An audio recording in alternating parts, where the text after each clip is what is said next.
this video, I will show you how to free up your disk space in Windows 11. So there are a lot of opportunities for you to clean up disk storage without deleting your personal files. So let me show you how to do this.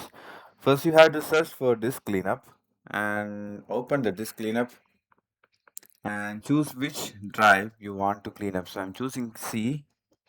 So now it is selected. Here it by default only selects downloaded program files and temporary files. So what you can do is like you can clear the shadow um, directors shader cache or error delivery optimization files, and of course you can clear your recycle bin here and temporary storage. But you have still further more to clean up because you this device will also store a lot of other unnecessary files like for the Windows update files or a previous Windows upgrade was happened. So that files can be saved to recover the Windows.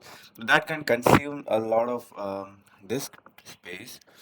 So when you click the option, you can see the Windows clear update cleanup dump is there and antivirus part is there and also delivery optimization and temporary installation files. So temporary files.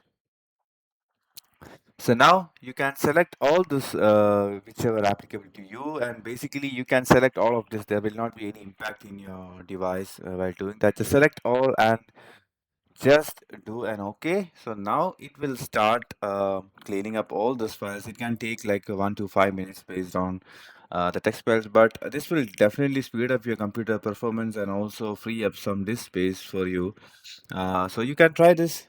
Thank you for watching this video, and if you like, please subscribe, like, and share so that I can create more contents like this for you. Thank you and have a good day.